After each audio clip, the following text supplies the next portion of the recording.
Hello friends, welcome back to my channel Gyan Sankalp. तो friends, आज मैं आपके लिए कंप्लीट जो है कि चैप्टर वाइज एमसीक्यू हिस्ट्री की लेके आई हूँ। अब आप यूपी टीजीटी पीजीटी अगर 2022 वाला फिल किए होगे तो उसका एग्ज़ाम की भी डेट आ गई है, तो उसकी भी तैयारी हो जाएगी। साथ ही साथ अभी बिहार में भी TR4 का भी एग्ज़ाम होगा, उसमें भी ये हिस्ट्री काफ़ी आपको हेल्प करेगा। किसी भी स्टेट से हो, ये पाषाण काल वाला टॉपिक जो है, ये सारे लगभग सब में है ही, तो आपको काफ़ी हेल्प करेगा। तो फ्रेंड्स, अगर आप चैनल पे पहली बार आए हैं तो प्लीज़ चैनल को ज़रूर सब्सक्राइब कर ले और बेल आइकन को प्रेस कर ले, ताकि जब भी मैं वीडियो डालूँ तो आपको नोटिफिकेशन मिल जाए। और हिस्ट्री के अलावा मेरे चैनल पे आपको पॉलिटिकल साइंस की काफ़ी बेहतरीन क्लासेस मिलने वाली। काफ़ी सारी मैंने MCQ भी ले रखी है, मोस्ट एक्सपेक्टेड क्वेश्चन भी ले रखा है। साथ ही साथ ये UGC नेट की PYQ भी काफ़ी सारे ईयर का मैंने करा रखा है, तो उसे भी आप देख सकते हो। चलो स्टार्ट करते हैं आज का क्लास। आज के क्लास का फर्स्ट क्वेश्चन है, हड्डी की मातृ देवी मूर्ति प्राप्त हुई है। तो हड्डी की जो मातृ देवी मूर्ति प्राप्त हुई थी वो विंध्य घाटी के उच्च पूर्व पाषाण काल। देखो, पाषाण काल को भी तीन भागों में, जैसे पाषाण काल को भी देखो पूर्व पाषाण काल में ये मिला था, उच्च पूर्व पाषाण काल। तो हड्डी की जो मातृ मूर्ति विंध्य घाटी के उच्च पूर्व पाषाण काल से प्राप्त हुई थी। अगला है सेकंड क्वेश्चन, भूचर खाना क्षेत्र का साक्ष्य कहाँ से प्राप्त हुआ था। ये कई बार एग्जाम में आया। तो भूचर खाना जो हुआ ना, ये महदहा से प्राप्त हुआ। ये महदहा कहाँ है? उत्तर प्रदेश में है। तो देखो, मध्य पाषाण कालीन स्थल महदहा उत्तर प्रदेश के प्रतापगढ़ जिले में स्थित है।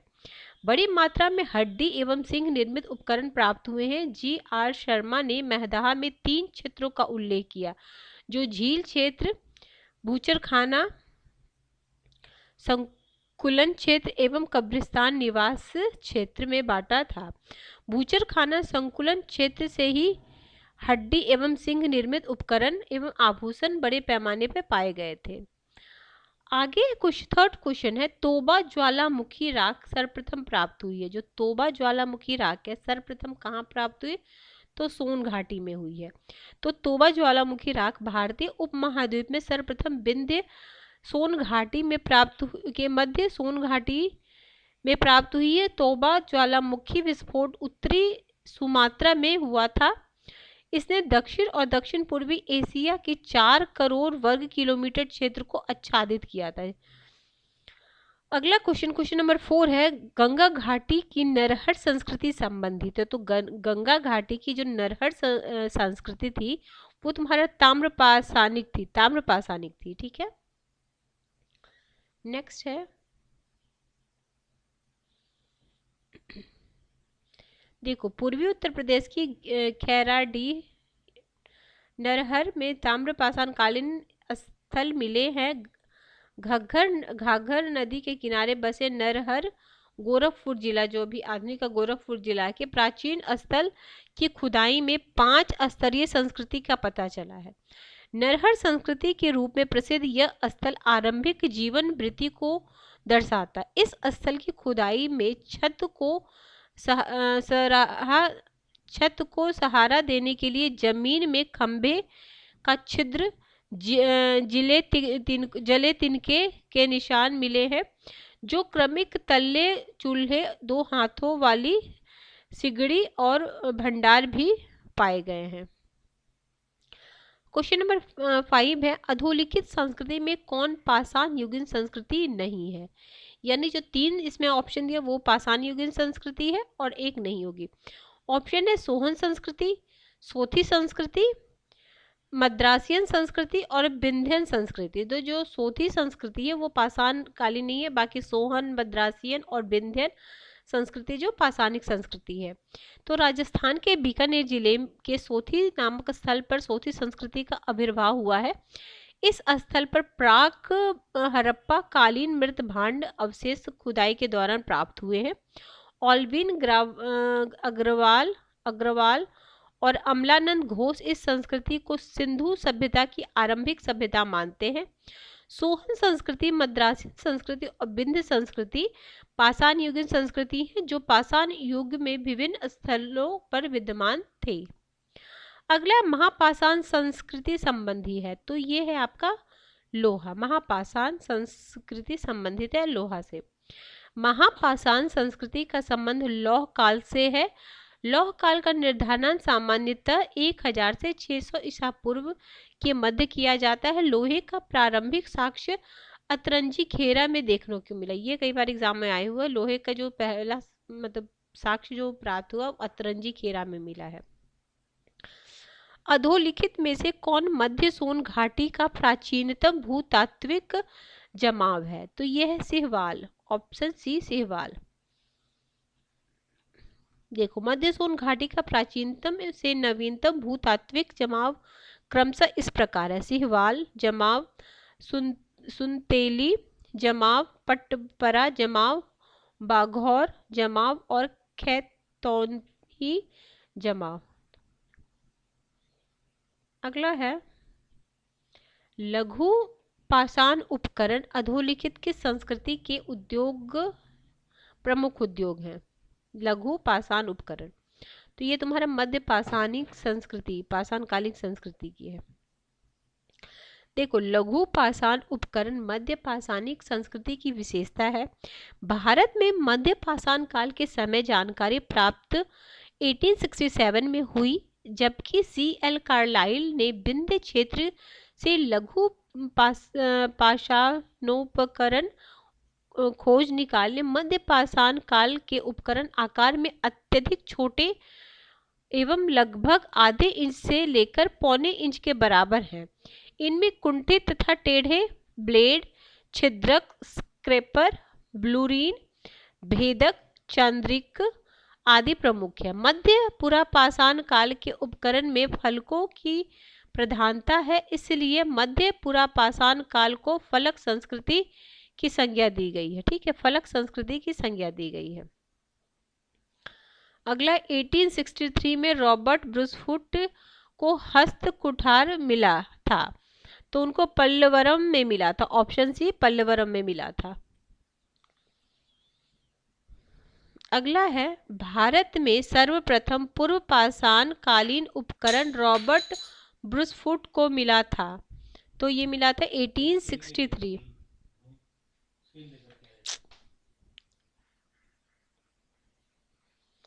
क्वेश्चन नंबर 11,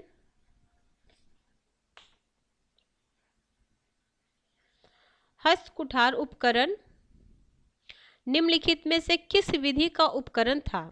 हस्त कुठार जो उपकरण है निम्नलिखित में से किस विधि का उपकरण था? तो bifacial, bifacial. Option B bifacial. Next है, ये जो उपकरण जो अलग अलग काल में मिले उससे रिलेटेड क्वेश्चन बनते हैं, तो इसको आप एक जगह लिख सकते हो कि कौन कौन से काल में किस तरह के। जैसे तो कोई स्टार्टिंग में थोड़े बड़े थे, फिर जैसे जैसे डेवलप हुआ तो जो उपकरण भी थे उसके भी आकार में वो आकार में छोटे होते गए। हस्त कुठार उपकरण द्विधारी बाइफेशियल शिल्प उपकरण था। भारत में सर्वप्रथम 1863 में रॉबर्ट ब्रूसफुट ने मद्रास के निकट पल्लवरम नामक स्थान से पहली बार हस्त कुठार प्राप्त किया था। अगला है रॉबर्ट ब्रूसफुट ने भारत में सर्वप्रथम पूरा पाषाणिक उपकरण किस स्थान से प्राप्त किया था? तो पल्लवरम। देखो, ये 2000 पीजीटी 2013 में आया हुआ, उसी से रिलेटेड 2012 में भी जीआईसी में आया हुआ है। अगला है सर्वाधिक संख्या में हस्त कुठार हैंड्स एक्स और क्लीवर प्राप्त होते हैं, तो ये आपके निम्न पुरापाषाण काल में प्राप्त हुए। हस्त कुठार कहाँ? निम्न पुरापाषाण काल में। अगला है प्राचीन मानव प्रजाति है, तो ये ऑस्ट्रोलोपिथिकस है, ऑस्ट्रोलोपिथिकस है। Option A.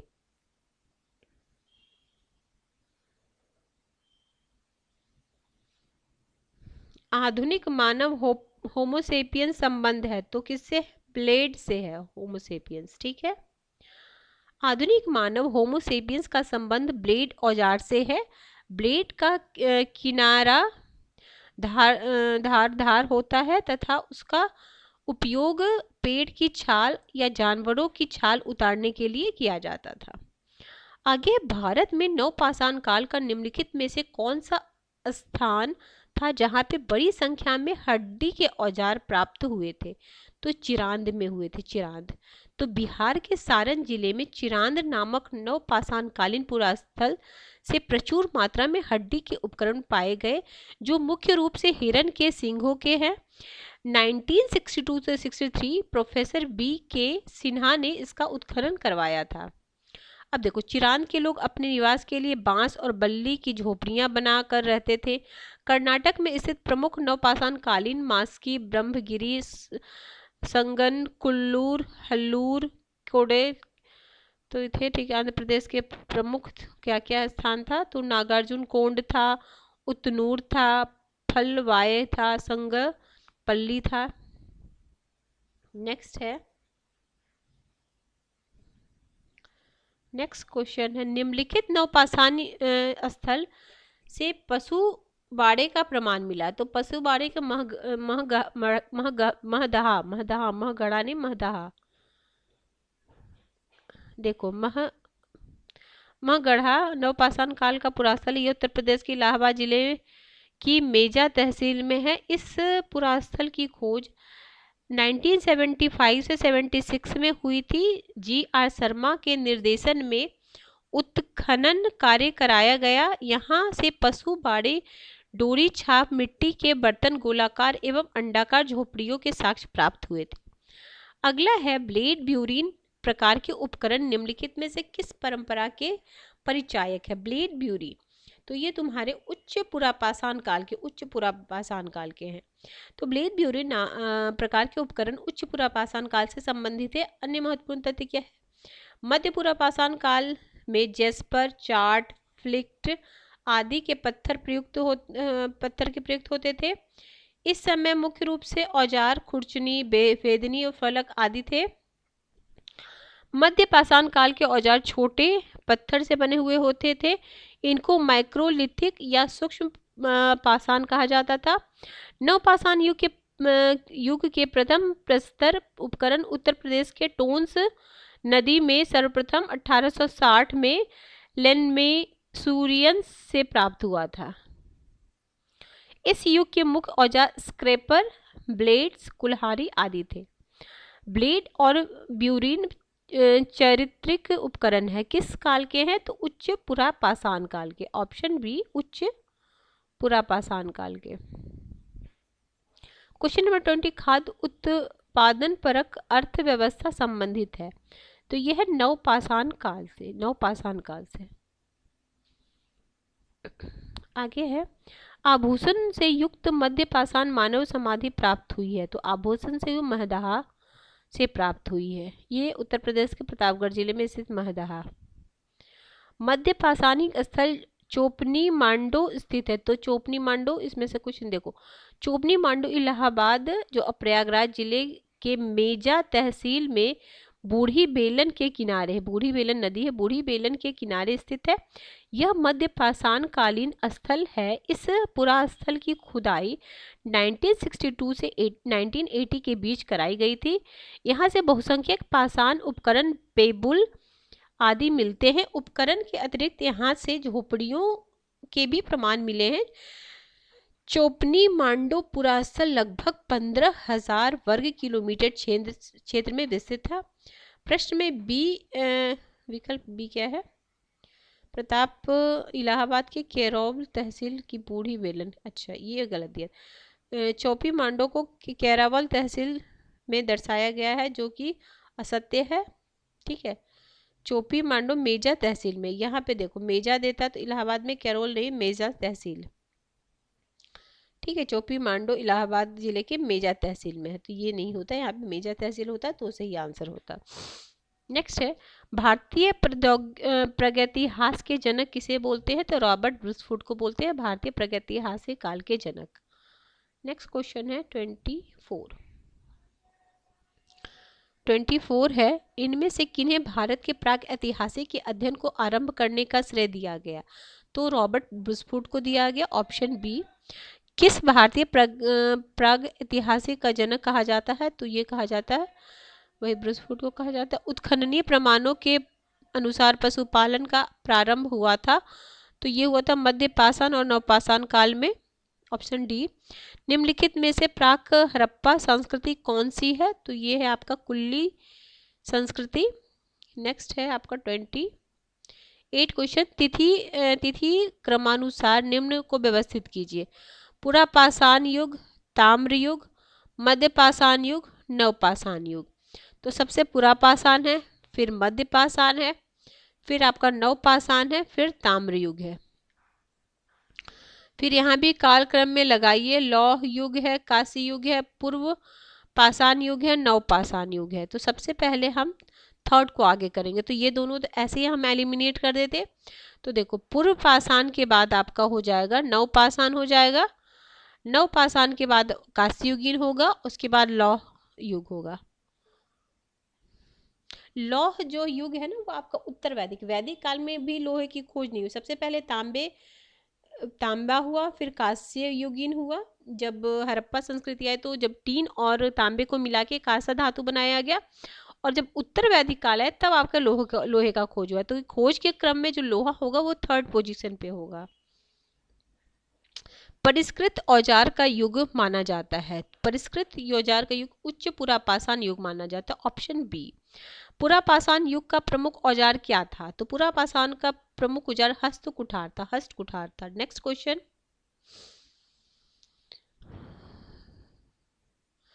Hand axe, clever आदि उपकरण किस पाषाणकालीन परंपरा के परिचायक थे? तो वो निम्न पुरापाषाण। अगला है ठीक है, ये तो हैंड एक्स किससे है? तो निम्न या पूरा बोल सकते ना, निम्न पुरापाषाण काल। ठीक है। पाषाण युगीन मानव की आग की जानकारी कब हुई थी? तो ये निम्न पुरापाषाण में हुई थी। Option A. क्या मिट्टी के बर्तन बनाना नवपाषाण काल से संबंधित है? तो ये सत्य है। नवपाषाण या नियोलिथिक, इसको नियोलिथिक भी बोलते हैं, का प्रयोग सबसे पहले सर जॉन लुबाक ने 1865 में किया था। बाद में विद्वानों ने नवपाषाण संस्कृति की विशेषता को सुनिश्चित किया है। कृषि कार्य होता था, पशुपालन होता था, पत्थर के औजारों का घर्षण होता था, उन पर पॉलिश तथा मृदभांड बनाया जाता था। मतलब ये सब कृषि कार्य भी होता था, पशुपालन भी होता था, पत्थर के औजार और घर्षण और पॉलिश भी किया जाता था औजारों पे, और साथ में मृदभांड यानी मिट्टी के बर्तन भी बनाए जाते थे। तो यही क्वेश्चन पूछा गया है कि क्या मिट्टी के बर्तन बनाना नवपाषाण काल से संबंधित है? तो सत्य है, संबंधित है। मध्य पाषाण काल के औजारों की मुख्य विशेषता क्या थी? तो ये लघु पाषाणोपकरण का प्रयोग। Option A. पूर्व पाषाण युग के लोगों का प्रमुख उद्यम क्या था? तो ये था शिकार करना। पूर्व पाषाण कालीन मानव का मुख्य धंधा था, तो ये मुख्य धंधा था शिकार करना। Option B. प्राचीन भारत में कृषि के प्राचीनतम उल्लेख कहाँ से मिलते हैं? तो ये महगढ़ा से मिलते। Option B.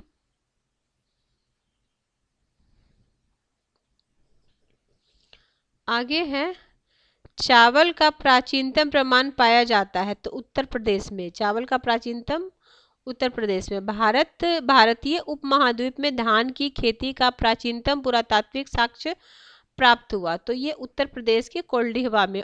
Option D. कृषि के प्राचीनतम साक्ष्य प्राप्त हुए, तो लहुरादेव में। कृषि के प्राचीनतम साक्ष्य लहुरागढ़। और ये क्या है? भारतीय उपमहाद्वीप में धान की खेती का प्राचीनतम पुरातात्विक साक्ष्य कहाँ से मिला? उत्तर प्रदेश के कोल्डिहवा में। और अगर पूछे कृषि के प्राचीनतम साक्ष्य कहाँ मिले हैं, तो लहुरादेव। सॉरी।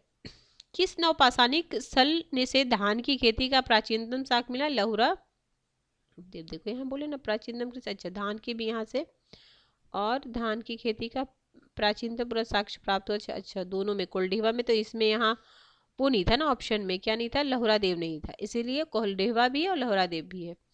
ठीक है। किस नवपाषाण स्थल से धान की खेती का प्राचीनतम साक्ष्य मिला? तो लहुरादेव से भी मिला है, और आपका कोल्डिहवा, ये क्या बोलते हैं, कोल्डिहवा से भी मिला है। चावल का प्राचीनतम उल्लेख कहाँ से है? कोल्डिहवा। गंगा घाटी के में धान उत्पादन के प्राचीनतम प्रमाण कहाँ से मिले? लहुरादेव। ठीक है, दोनों ऑप्शन को ध्यान में रखना। अगला, कायथा संस्कृति के अवशेष किस राज्य में पाए जाते हैं? तो कायथा संस्कृति मध्य प्रदेश। Option B.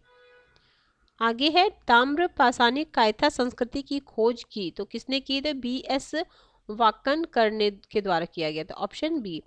हथनोरा में पूर्व पाषाण मानव की जीवाश्म की खोज की गई थी, तो ये AK सुनकिया द्वारा, ऑप्शन बी। अगला है 49 प्रागैतिहास के अध्ययन का विषय है, तो निरक्षर समाजों का इतिहास, ऑप्शन ए। नेक्स्ट है जोरवे संस्कृति के स्थलों में अधिवास विन्यास का सबसे अच्छा प्रमाण मिला है, तो ये इनाम गांव में, ऑप्शन ए। इनाम गांव प्रमुख स्थल है, कहाँ का प्रमुख है? जोरवे संस्कृति की। नेक्स्ट है फसल काटने का आयताकार पाषाण उपकरण किस नवपाषाण संस्कृति से प्राप्त हुआ था? तो ये हुआ था कश्मीर से। ठीक है, नेक्स्ट क्वेश्चन, समाधान में मानव के अवशेषों के साथ कुत्ते, बकरे और पालतू पशुओं को दफनाने के साक्ष्य मिले हैं, तो बुर्ज होम में। ये कई बार एग्जाम में आए हैं, बुर्ज होम। ये भी पूछेगा बुर्ज होम कहाँ है, तो जम्मू कश्मीर में। ठीक है, देखो जम्मू कश्मीर के श्रीनगर के निकट उत्तर पश्चिमी स्थित बुर्ज होम में नवपाषाण एक अवस्था में मानव कंकाल के साथ कुत्तों का कंकाल भी सबसे प्राप्त हुआ है। गर्तावास गड्ढों वाले घर में भी यहाँ प्रमुख विशेषता इस पुरास्थल की खोज है। कब हुई? 1935 में डी टेरा और पीटरसन ने की थी। प्राचीन पाषाण युग के निवासियों को निम्नलिखित में से किस विषय का ज्ञान था? तो उनको शिकार करने का ज्ञान था। क्या है? प्राचीन पाषाण युग में। आगे पाषाण युग में मानव कृषि ज्ञान नहीं था, वह वनों से प्राप्त फल, आखेट में मारे गए पशुओं, नदियों, झीलों पकड़े ठीक है ये करते। पूरा पाषाण कालीन मानव का मुख्य व्यवसाय क्या था? तो ये था आखेट। पूरा पाषाण है ना, ध्यान से गौर से देख रहे क्या पूछ रहा है, पूरा पाषाण नव पाषाण मध्य, तो इस पे ध्यान देना। नेक्स्ट क्वेश्चन है आपका, निम्नलिखित में से किस पुरास्थल में नव पाषाण संस्कृति से लेकर हड़प्पा सभ्यता की संस्कृति के अवशेष प्राप्त हुए? तो ये महरगढ़ा यह है बलूचिस्तान पाकिस्तान में स्थित पुरास्थल महगढ़ा में नव पाषाण संस्कृति से लेकर हड़प्पा संस्कृति तक की सांस्कृतिक अवशेष प्राप्त हुए। प्राचीन प्रौद्योगिकी में मानव कहाँ रहता था? तो कहाँ रहता था? देखो मचान पे भी रहता था, कंदराओं में भी रहता था, झोपड़ी में भी रहता था, तो ये सारे हो जाएंगे। निम्नलिखित में कौन सा प्रागैतिहासिक स्थल नहीं है? तो ये आपका हो जाएगा कौसाम्बी। ठीक है, ये सारा 3 नेवास है, ब्रह्मगिरी है, ये सारा कौसाम्बी प्रागैतिहासिक काल का स्थल नहीं है। शेष स्थल प्रागैतिहासिक काल के। ब्रह्मगिरी कर्नाटक में स्थित है, एक नवपाषाण कालीय स्थल है। नेवास अहमदनगर जिले महाराष्ट्र में है। यह एक ताम्र पाषाण कालिक है। ये क्वेश्चन क्या पूछे? निम्न कौन सा प्रागैतिहासिक स्थल नहीं है? तो ये है कौसाम्बी। निम्नलिखित के ने किसी का ज्ञान प्राप्त हुआ है? तो नवपाषाण काल में। नेक्स्ट है अनाज की खोज प्रथम बार कहाँ हुई थी? नवपाषाण काल में। कृषि जब होगा तभी तो अनाज की खोज होगी। भीमबेटका प्रसिद्ध है किसके लिए? शैल चित्रों के लिए भीमबेटका प्रसिद्ध है। निम्नलिखित में से कौन सा स्थल प्रागैतिहासिक शैल चित्र के लिए प्रसिद्ध है? भीमबेटका प्रसिद्ध है। नेक्स्ट है, चलो अब हमारी टॉपिक है खत्म। निम्नलिखित स्थलों में कौन प्रागैतिहासिक शैल चित्रों के लिए प्रसिद्ध है? भीमबेटका। तो प्रागैतिहासिक चित्र के उदाहरण कहाँ मिले हैं? तो भीमबेटका के शैलाश्रयों में। प्रसिद्ध भीमबेटका गुफा कहाँ पे है? तो रायसेन में। तो ठीक है फ्रेंड्स, हमने टॉपिक वाइज रिवीजन जो स्टार्ट मैंने किया तो उसका एक टॉपिक मैंने फिनिश करा दिया। नेक्स्ट कल की क्लास में हम सैंधव सभ्यता से रिलेटेड जितने भी MCQ होंगे वो कराऊंगी। ये तो मैं आपको घटना चक्र से करा रही हूँ, फिर मैं लूसेंट से भी आपको करा दूंगी ताकि ज़्यादा से ज़्यादा क्वेश्चन की कंटेंट आपके पास रहे, तो आपको काफ़ी हेल्प करेगा। तो ठीक है फ्रेंड्स, अगर किसी वजह से चैनल हेल्प कर रहा है तो ज़रूर चैनल को सब्सक्राइब करें, और जब आप सब्सक्राइब करते हैं बेल आइकन को प्रेस करें ताकि जब भी मैं वीडियो डालूं तो आपको नोटिफिकेशन मिल जाए। और आप ये चैनल को ज़रा शेयर भी करें ताकि ज़्यादा से ज़्यादा लोग मेरे से जुड़े, तो मुझे मोटिवेशन मिलेगा। तो मिलते हैं हम नेक्स्ट वीडियो में। Till then bye bye, keep watching.